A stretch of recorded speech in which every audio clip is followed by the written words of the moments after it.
আসসালামু আলাইকুম। তো আজকে আমরা যে প্রবলেমটা আলোচনা করব সেটি হচ্ছে লার্জেস্ট বিটুইন টু নাম্বারস। ওকে, তো ইউজার আমাদেরকে কি করবে? আমরা প্রবলেমটা ইমপ্লিমেন্ট করার আগে কিছু ব্যাপার একটু দেখে আসি। তো বোঝা যাচ্ছে যে ইউজার আমাদেরকে কি করবে, দুইটা নাম্বার দিবে, তাই না? ইনপুট হিসেবে আমরা ইউজার থেকে দুইটা নাম্বার নিব। সাপোজ নাম্বার 1 নিলাম এবং নাম্বার 2 নিলাম। তো আমাদেরকে কনসোলে দেখাইতে হবে যে ইউজার যে দুইটা নাম্বার দিবে তার ভিতরে লার্জ কোন নাম্বারটা, সেই লার্জ নাম্বারটা আমাদেরকে প্রিন্ট করতে হবে। তো এই দুইটা নাম্বার এর মধ্যে কোনটা বড়, এটা যদি আমরা আইডেন্টিফাই করতে চাই, আমাদের এক্ষেত্রে কয়টা কেস আসতে পারে এটা চিন্তা করতে হবে। প্রথমত, এই নাম্বার 1টা নাম্বার 2 এর চেয়ে বড় হইতে পারে, ঠিক না? এবং সেক্ষেত্রে আমরা বুঝতেই পারছি যে নাম্বার 1 হচ্ছে লার্জ। এরকম কেস আসতে পারে নাম্বার 2 নাম্বার 1 এর চাইতে বড়, সেক্ষেত্রে নাম্বার 2 লার্জ, তাই না? আবার এরকম কেসও কিন্তু আসতে পারে যে নাম্বার 1 এবং নাম্বার 2 সমান, ইকুয়াল। সেক্ষেত্রে আমাদের প্রিন্ট করতে হবে কি? ইকুয়াল। তো এই তিনটা কেজের বাইরে কিন্তু কোনো কেস নাই। ওকে, সো আমি হচ্ছে একটু এটা ইয়ে করি। ওকে, এই তিনটা কেজের বাইরে কিন্তু কোনো কেস নাই। সো এবার আমরা এটা ইমপ্লিমেন্ট করার ট্রাই করি। তো প্রথমে আমাদের দুইটা ভেরিয়েবল ডিক্লেয়ার করতে হবে, সাপোজ নাম্বার 1 এবং নাম্বার 2। এবং আমরা চাইলে ইউজারকে একটা মেসেজ দিতে পারি যে এন্টার টু নাম্বারস।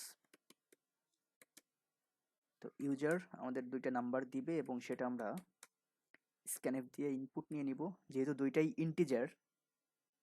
ইন্টিজার, সেক্ষেত্রে আমাদের %d দুইটা %d এবং প্রথম %d এর মাধ্যমে আমাদের ইনপুটটা স্টোর হবে হচ্ছে নাম্বার 1 এর মধ্যে এবং দ্বিতীয়টা স্টোর হবে নাম্বার 2 এর মধ্যে।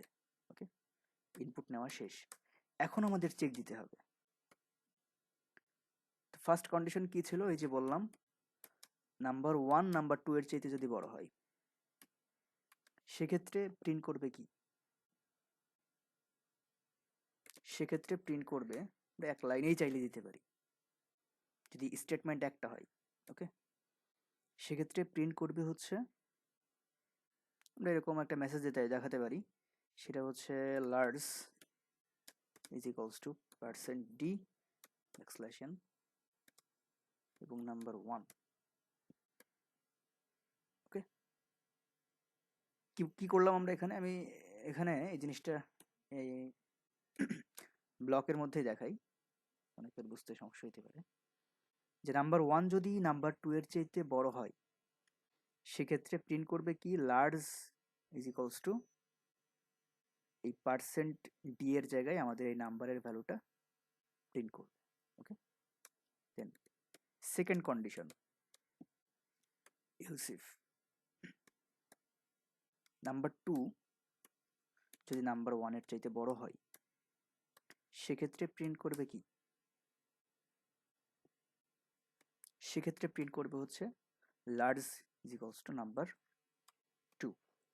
ওকে, তো এখানে আমরা চাইলে এভাবেও কিন্তু দিতে পারতাম যে নাম্বার এখানে আমরা 1 দিয়ে আমরা বলতে পারতাম, সরি, নাম্বার 1 দিয়ে আমরা এখানে এরকম বলতে পারতাম। কি করলাম যে একই জিনিস, কিন্তু আমরা আগের বার বলছিলাম যে নাম্বার 2 নাম্বার 1 এর চাইতে বড়, এখানে জাস্ট ঘুরাই দিছি যে নাম্বার 1 নাম্বার 2 এর চাইতে ছোট। হ্যাঁ, নাম্বার 1 নাম্বার 2 এর চেয়ে ছোট যে কথা, নাম্বার 2 নাম্বার 1 এর চেয়ে বড়, একই কথা। সো যার যেটা ইচ্ছা সেটা দিতে পারে, কোনো সমস্যা নাই। আচ্ছা, এবং এই দুইটা কন্ডিশনের কোনো একটা যদি ফুলফিল না করে সেক্ষেত্রে এলস কন্ডিশনের মাধ্যমে আমরা একটা মেসেজ দিব, সেটা হচ্ছে এরকম দিতে পারি আমরা, নাম্বারস আর ইকুয়াল। ওকে, আচ্ছা, তো এখন এখানে একটা কোশ্চেন আসতে পারে, সেটা হচ্ছে যে আমরা ইফ কন্ডিশন দিয়েই কিন্তু এটা চেক দিতে পারতাম, কেন আমরা এলস ইফ দিলাম? কারণ এলস ইফ দিছি আমরা এজন্যই, আমাদের এই প্রথম কন্ডিশন যখন এক্সিকিউট হচ্ছে, সাপোজ নাম্বার 1 এবং নাম্বার 2 এর ক্ষেত্রে যখন আমরা এই যে প্রথম কন্ডিশন আমরা চেক দিচ্ছি, তো প্রথম কন্ডিশন চেক দিয়ে যদি আমাদের এই স্টেটমেন্টটা প্রিন্ট করে, তার মানে আমরা হচ্ছে লার্জ নাম্বার পেয়ে গেছি, ঠিক না? তো সেক্ষেত্রে কি নিচের এই কন্ডিশনগুলো আমাদের আর চেক দেওয়ার দরকার আছে? যখন আমরা প্রথম কন্ডিশন থেকেই পেয়ে যাচ্ছি যে লার্জ নাম্বার কোনটা, সেক্ষেত্রে নিচের এই কন্ডিশনগুলো তো চেক দেওয়ার দরকার নাই। তো এলস ইফ আমাদের কি করে? এলস ইফ হচ্ছে কখন এক্সিকিউট হয়? যখন উপরের উপরের কন্ডিশনগুলো ফলস হয়, উপরের কন্ডিশন যখন এক্সিকিউট হয় না, তখন আমাদের এলস ইফ এক্সিকিউট হইতে থাকে, তাই না? এবং কোনো কন্ডিশনে যখন এক্সিকিউট হয় না, তখন আমাদের লাস্টে যে এলস এক্সিকিউট হয়। এই জন্যই কিন্তু আমরা এলস ইফ এবং এলস দিছি। এখানে কেউ যদি ইফ দিত তাহলেও কিন্তু কাজ করতো, কিন্তু সেক্ষেত্রে যখন এই স্টেটমেন্টটা ট্রু হয়ে এটা এক্সিকিউট হয়ে আমরা লার্জ নাম্বার পেয়ে গেছি, তখনও কিন্তু এইটা চেক দিত, চেক দিয়ে ফলস আসতো, এটা প্রিন্ট হতো না। ওকে, যাই হোক, এটুকু অনেকের না বুঝলেও চলবে। তো আমরা যদি এখন রান করি, দুইটা নাম্বার যদি দিই 10 এবং 20, এই যে লার্জ 20, তো এবার আমরা ফার্স্টে লার্জটা দিই 20 এবং 5, এই যে তবুও লার্জ 20, এবং আমরা যদি দুইটাই সমান দিই 10 এবং 10, এই যে নাম্বারস আর ইকুয়াল। ওকে, তো এই ছিল হচ্ছে আমাদের দুইটা সংখ্যার মধ্যে লার্জ নাম্বার কিভাবে বের করতে হয় তার প্রোগ্রাম। ওকে, তো আজকের মতো আমরা এখানেই শেষ করছি। আসসালামু আলাইকুম রহমতুল্লাহ।